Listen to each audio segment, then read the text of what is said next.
Amplify 2020. My name is Aubrey Sampson, and I am so honored to get to be here with you today and to talk about how do we speak Jesus into people's pain. It's a profound question that the church has to be asking, especially right now, because the reality is there is not a life untouched by pain. And the other reality is that the good and beautiful gospel of Jesus speaks so specifically to those who suffer. In John chapter 11, the story where the dear friend of Jesus, Lazarus, has died, when Jesus eventually gets to Mary and Martha's home, the first thing that these women say to him is, "If you would have been here, this would not have happened." In other words, where were you? Why didn't you stop this? And it's the same question that many people in the world are asking in their grief and their pain. If God is as good as you Christians say he is, if God is all powerful, then how could he allow these horrific things to be happening in our world? In 2015, my cousin Cameron, who was like a brother to me, like an uncle to my kids, Cameron was snowshoe hiking in Crater Lake National Park, Oregon. He stepped out onto a snow cornice and he plummeted to his death. And over 5 years later, park rangers still haven't found his body. As you can imagine, it was a horrific season of grief for our family. It was a hard year anyway. I received a new diagnosis that year, and one of our sons was going through something really difficult. And I can just remember praying like, okay, God, it's too much. I can't take anymore. In the middle of our grief and pain, God showed up in profound and amazing ways, because that's the kind of God he is. And the world needs to know that. But here's the thing, in people's questions of pain and suffering and heartache, they're not asking something that's philosophical. They're not asking something that's ontological. They're not asking something that's even cliche. Their questions of grief and pain are always born out of their own stories of suffering. And so we have to become people, church, who sit with people, who listen, who ask people what the question is behind their question. Hey, tell me your story. Tell me why you're hurting. Do you know someone else who has been through something hard? Talk to me about it. And then we have to be people who close our mouths and listen, who actually bear witness to people's pain and who carry their burdens as if they were our own. And it's not easy to do that. But as we listen, as we bear the weight of someone else's suffering, it actually gives us the relational credit to speak Jesus into their lives. In John 11, verse 14, Jesus, knowing that Lazarus has died while he wasn't around, he tells the disciples something so unexpected, it almost sounds callous at first. It's off-putting. Jesus says, Lazarus is dead, and for your sake, I'm glad I wasn't there, so that you may believe. I'm glad I wasn't there so that you may believe. There is something supernatural and mysterious and powerful that only God can do in people's pain and suffering so that they may believe. And if we can use spirit-led sensitivity and emotional and relational intelligence, then people's heartache and their grief can actually become one of the ripest grounds for the gospel to take root. A good friend of mine, she lost someone close to her several years ago. And she's had a hard life. She's experienced a lot of abuse, even church abuse.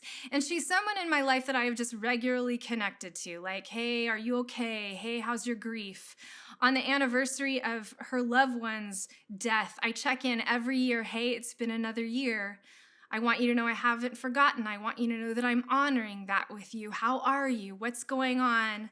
Hey, if you ever have any spiritual questions or you want to talk about God, I'm here.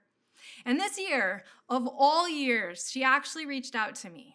And she said, Aubrey, hey, just so you know, before we start this conversation, I need you to know that I don't believe in God. Because if God was real, God would not allow these horrific things to happen. So I don't believe in God. But then she said, but I want to. Can you tell me how? What do I do? and I got to share the gospel with her. I've been reading scripture with her, and I have watched as God has just beautifully wooed this woman to himself, a woman who, by the way, says she doesn't believe in him, because that's what God does in people's pain and heartache. Underneath what this woman described as unbelief was actually this really deep spiritual longing. She knows that there has to be something more than the grief and the pain that she's experiencing. And as Christians, we get the honor of stepping into people's suffering and heartache and affirming the dignity of their sorrow while also saying to them, yes, your longings are right. There is something more. There's someone more.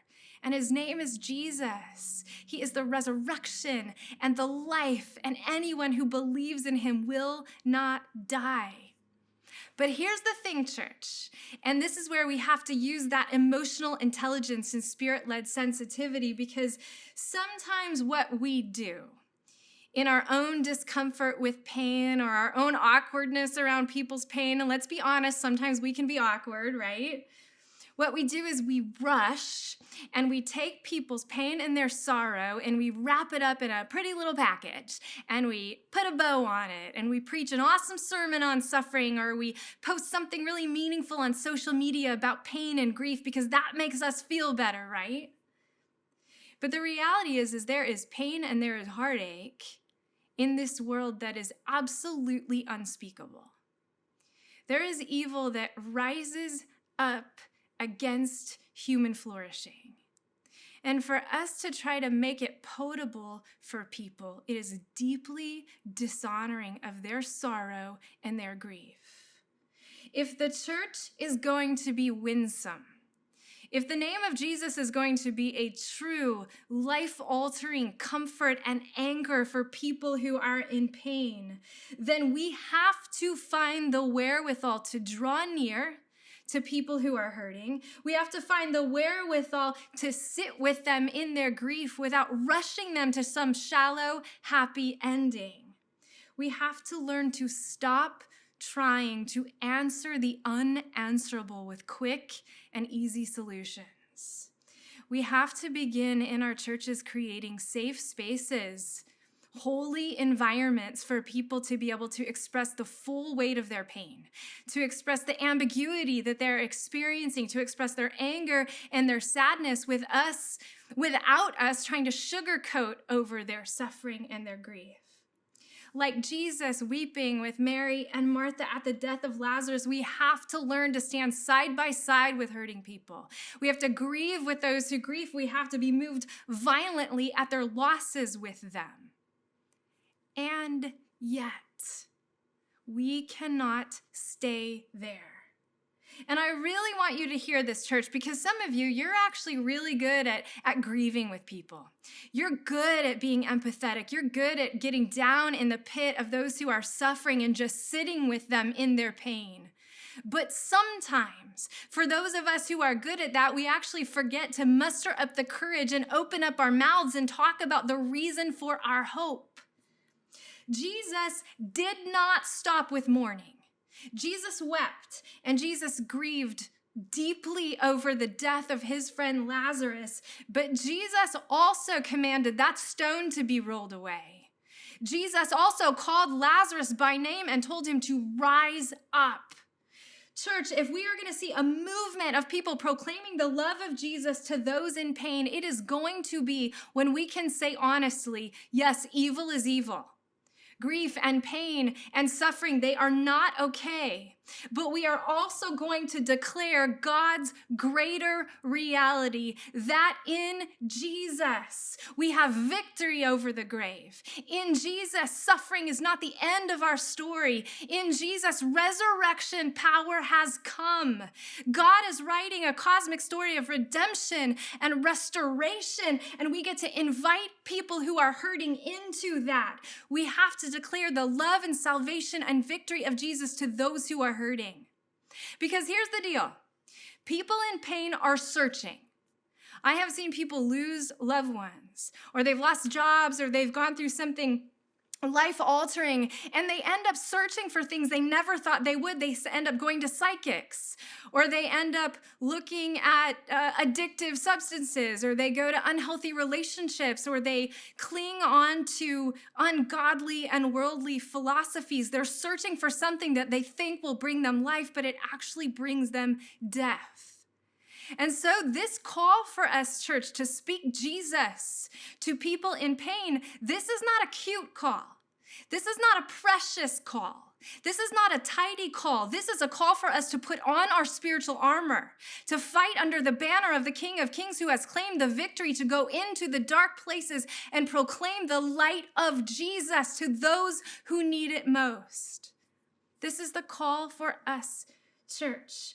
We have to become like the great lamenters of our faith.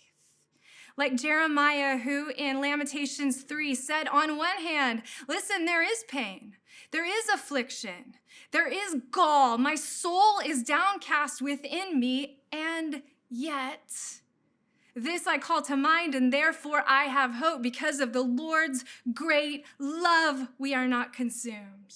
We have to learn, church, to become people and to raise up people who can contend with paradox.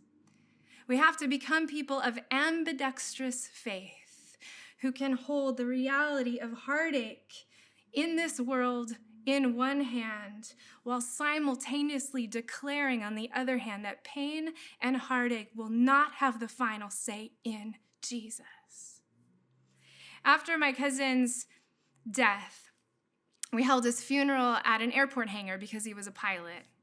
And the night of his funeral, we decided we were going to release those paper lanterns into the night sky. And at first we thought, okay, we'll just release one lantern. My aunt, my cousin Cameron's mom, could walk out and she could release it into the sky and it would be lovely, it would be beautiful. And then we thought, well, maybe we'll actually release more paper lanterns, but we'll release them in the airport hangar and they'll reach the top of the airport ceiling, and that would be meaningful for us. But then we realized nobody else would see that. And so instead we said, okay, no, we're not going to release one lantern, and we're not going to keep the lanterns for ourselves. Instead, every funeral mourner is going to light a lantern and release it into the night sky. Because we're grieving and we want to do something to honor the pain that we feel right now, but also we are people of yet. And so we're going to light those lanterns and release them into the sky because maybe, just maybe, there's somebody on the other side of the city who is weary. Maybe there's somebody on the other side of the city who is wounded. Maybe there's somebody on the other side of the city who is war-torn. And maybe, just maybe, tonight of all nights, they will look up. And for just one moment, they will see those lanterns in the sky and they will have their wonder reignited. They will have their imagination restored. For one moment, they will have hope in the darkness. That's the call, church, for us to be light bearers and lantern releasers for a world in pain that needs to know the light of God has come and his name is Jesus. May we be people of yet, and may we declare the yet of God to this hurting world. May we be people who declare the heart-healing, death-defying, tear-drying, victory-winning love of Jesus to a world.